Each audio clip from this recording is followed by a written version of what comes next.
पुरुष हथिन तोहनी के भी वह भूमिका हो, तोहनी के भी अगुवाई करे को, और बस का वो दुनिया के परवाह नहीं करिया जे थोड़ा लई के आए हो, यानी तोहर श्री 108 श्री बस होकर से तालमेल ठीक रखे, दुनिया की परवाह करे कोई जरूरत ना।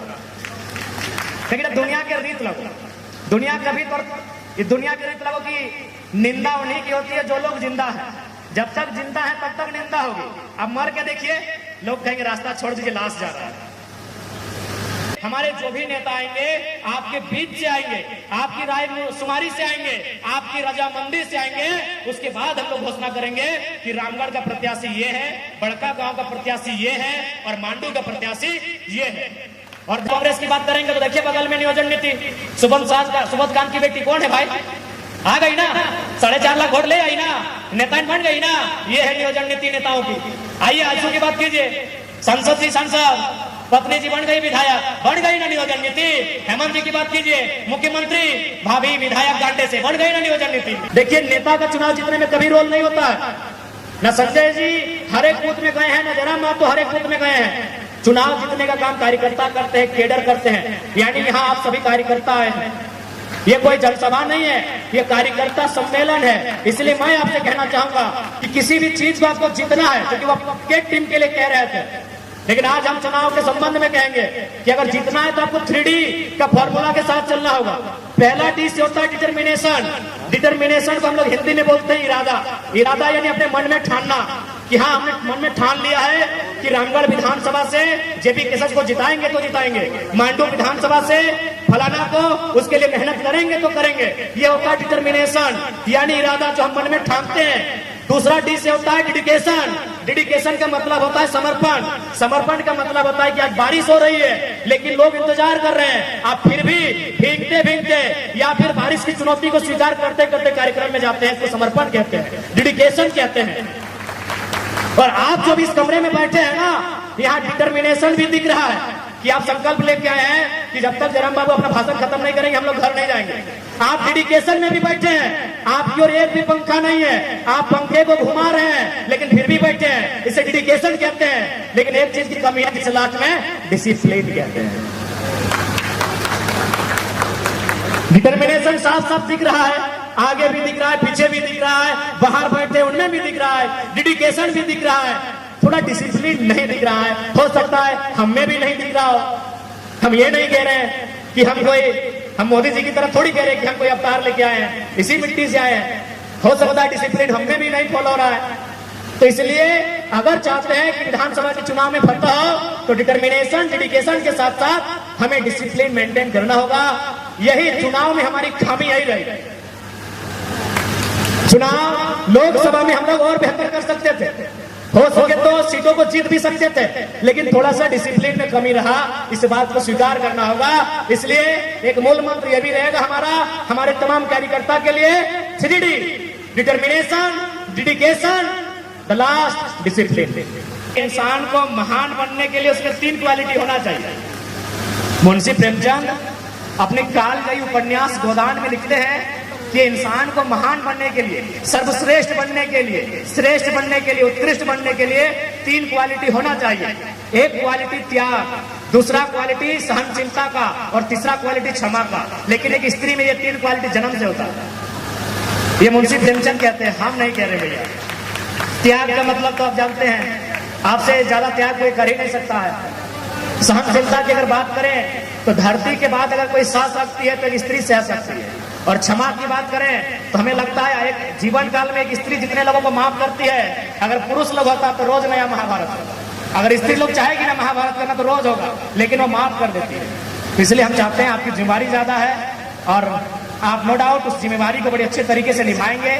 आपका रोल बढ़ जाता है और चुनौती भी बढ़ जाता है, क्योंकि आप जिस समाज में रहते हैं ना दीदी लोग, इसे पेट्रियार्कल सोसाइटी कहते हैं, पितृ प्रधान समाज कहते हैं। जे थोड़ा लई के आए हो, यानी तोहर श्री 108 श्री बस होकर से तालमेल ठीक रखे, दुनिया की परवाह करे कोई जरूरत ना। लेकिन दुनिया के रीत लगो, दुनिया कभी तो दुनिया की रीत लगो कि निंदा उन्हीं की होती है जो लोग जिंदा है, जब तक जिंदा है तब तक निंदा होगी। अब मर के देखिए लोग कहेंगे रास्ता छोड़ दीजिए, लाश जा रहा है। तो बस आपको जो लेकर आए हैं, जिनके साथ आप 7 फेरों में बंधे हैं, बस उनके साथ आपका तालमेल ठीक रहे। बाकी आप बाजार जा रहे हैं तो लोग क्या कह रहे हैं, मार्केट जा रहे हैं तो लोग क्या कर रहे हैं, किसी के साथ लिफ्ट लेके चल रहे हैं तो लोग क्या कह रहे हैं, छोड़ दीजिए।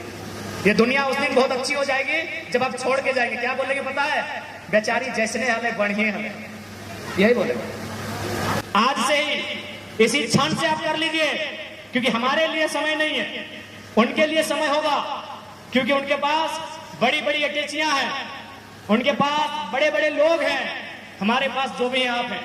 इसलिए हमारी तैयारी आज से होनी चाहिए, हमारी तैयारी आज से होनी चाहिए। जिस प्रकार आपको याद होगा नेटवर्किंग में कोई लोग जुड़ते हैं, उसको बोलते हैं कि तुम 23 घंटा अपने लिए काम करना, 1 घंटा कम से कम 4 लोग कन्विंस करना। तो हमारी तैयारी आज से। आप जिससे भी बात करें, टेलीफोन में अपनी माता जी से बात करें, अपनी भाभी से बात करें, लेकिन लास्ट में जरूर बोलिएगा कि बार गड़बड़ ना करिए, लोकसभा में जब भला विधानसभा में।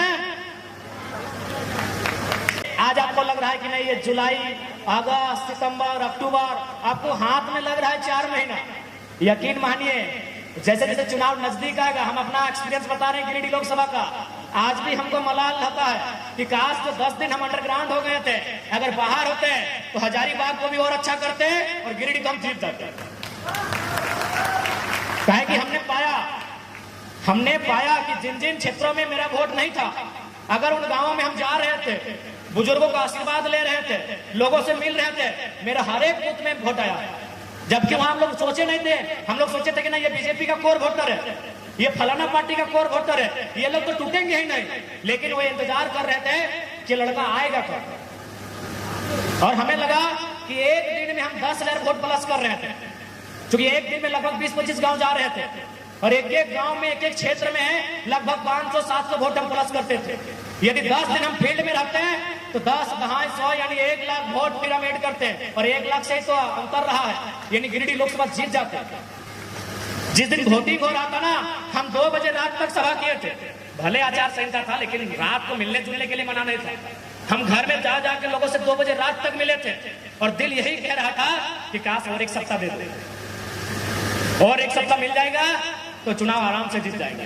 तो इसलिए हमारे पास साधन संसाधन की कमी है। आप आज के दिन से ही लग जाइए, विधानसभा मैक्सिमम होना चाहिए। और देखिए जो भी हमारे प्रत्याशी होंगे उसको चुनने का काम भी आप करेंगे। हम तो बोल ही दिए हैं कि भाई जनता का फीडबैक सर्वोपरि होगा। देखिए हम लोग एक नई क्रांति लेकर आए हैं, हम लोग किसी को हाथ खड़ा करके नहीं बोलेंगे कि ये है अमरेंद्र बाहुबली, इसको राजा स्वीकार करिए, जनता तय करेगी।